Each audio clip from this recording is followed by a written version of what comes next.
Alam mo ba na minsan bago pa man magsimula ang araw mo, nadedesisyonan na ng utak mo kung anong klaseng mood ang dadalhin mo buong araw? Pagkagising mo, sudtot phone agad. Check notifications. Scroll Facebook. Check messages. And then may nakita kang bad news. May nakita kang taong mas successful sa'yo. May nakita kang problema. And before you even get out of bed, your mind is already somewhere else. Kaya kung gusto mong baguhin ang direksyon ng araw mo, maybe you need to change what you do during your first few minutes after waking up. And dito pumapasok ang idea ng law of attraction. Not as magic, but as a reminder. What you repeatedly focus on can influence what you notice, how you feel, and how you act. So instead of letting your phone decide your morning, why not decide it yourself? First thing, don't let your phone become the first thing your brain consumes. Hindi naman masama mag-check ng phone. The problem is when it becomes automatic, pagmulat ng mata. Phone. Before breakfast. Phone. Habang nagkakape. Phone. And suddenly, you're reacting to everyone else's life before you've even thought about your own. Try something different. Give yourself the first 10 to 20 minutes without social media. No scrolling, no unnecessary notifications. Just wake up. Drink water. Open the curtains. Sit quietly. Let your brain actually wake up. Think of 3 things you're grateful for. Simple lang. Hindi kailangan dramatic. You can say, thankful ako na healthy ang family ko. Thankful ako na may work ako. Thankful ako na may chance akong magsimula ulit today. Why? Because gratitude changes where your attention goes. Instead of immediately looking at, ano ang kulang sa buhay ko? You start asking, ano ang meron ako ngayon? And that shift matters. Hindi ibig sabihin na i-ignore mo ang problems. It simply means you're training yourself to notice the good things while dealing with the bad ones.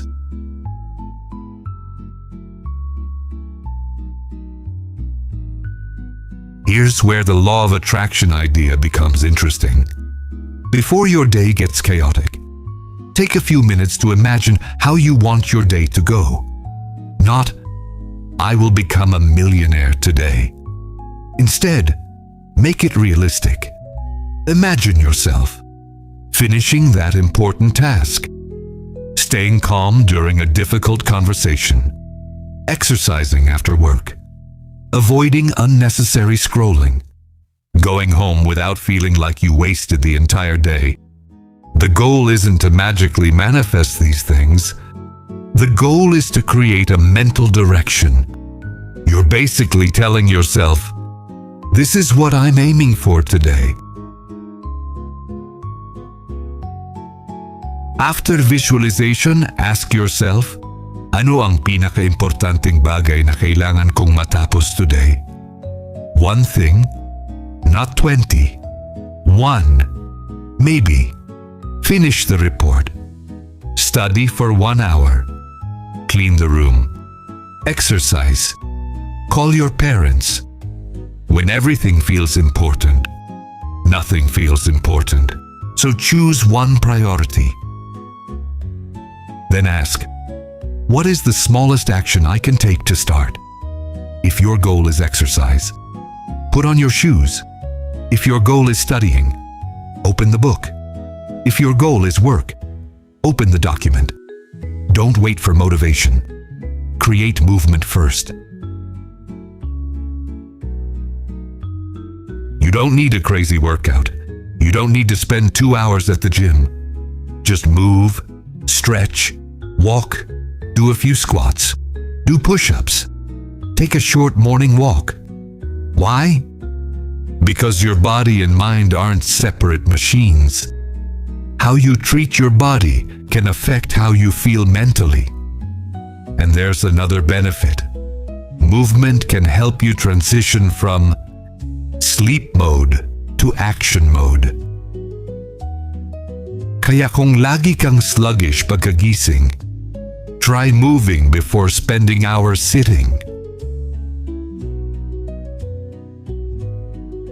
Here's one that's easy to overlook. Get natural light early in the day. Open your curtains. Stand outside. Take a short morning walk. Natural light helps regulate your circadian rhythm, the internal timing system that helps coordinate your sleep-wake cycle.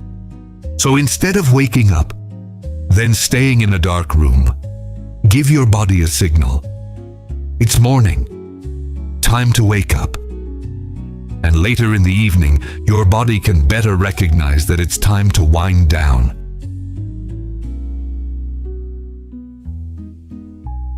Now let's talk about something important. Your morning self-talk.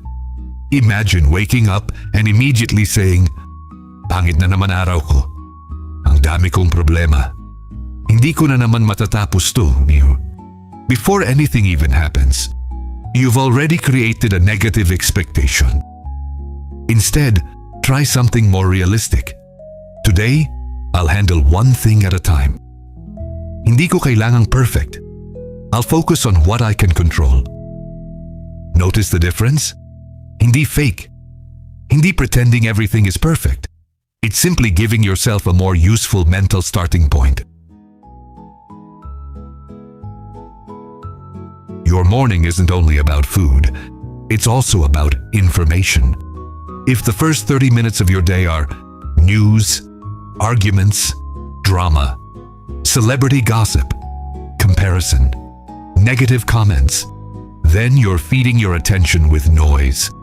Try replacing some of that with a book, a podcast, quiet time, journaling, learning, or simply silence. Hindi kailangan productive every second. Sometimes doing nothing for a few minutes is better than consuming random information for an hour. Affirmations can be useful, but don't make them unrealistic. If you're struggling financially, saying, "I'm already a billionaire," might not suddenly change your life. Instead, try something connected to action. "I'm becoming more disciplined with money. I'm learning to manage my time better. I can handle difficult situations. I can improve through practice." The affirmation should remind you of the behavior you're trying to build, because the goal isn't just to feel good. The goal is to act differently. Here's an important reality check. The law of attraction shouldn't become, "Kung hindi ko makuha yung gusto ko, ibig sabihin lang na hindi kasi ako nag-iisip ng positive." Life doesn't work that way. Bad things can happen. People can reject you. Plans can fail. Opportunities can disappear. And sometimes, it's simply outside your control. Your job isn't to control the universe. Your job is to control your attention, your choices, your effort, your response. That's where your real power is. You don't need a complicated 20-step morning routine. Try something simple. The 30-minute reset. Ano nga ba ang mga magagawa mo sa 30 minutes? First 5 minutes, wake up, drink water, no phone. Next 5 minutes, think of 3 things you're grateful for. Next 5 minutes, visualize your ideal day. Next 5 minutes, write your one biggest priority. Next 10 minutes, stretch, walk, or exercise. That's it, 30 minutes. And if you don't have 30, make it 10. The point isn't to copy someone else's morning. The point is to create a morning that puts you in control.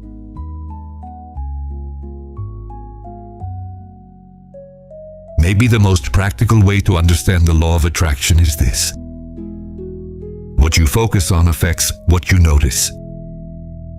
What you notice affects what you think about. What you think about can influence your choices. Your choices create actions, and your actions create results. So instead of sitting around waiting for something to magically appear, change what you focus on. Focus on opportunities. Focus on solutions. Focus on what you can control. Focus on the person you're trying to become. Then, take action. That's where the real transformation happens. So bukas paggising mo, bago mo hawakan ang phone mo, pause, take a breath, look outside, ask yourself, what kind of person do I want to be today? Not next year, not 5 years from now. Today, maybe you want to be more patient, more disciplined, more focused, more grateful, more courageous. Then do one thing that matches that identity.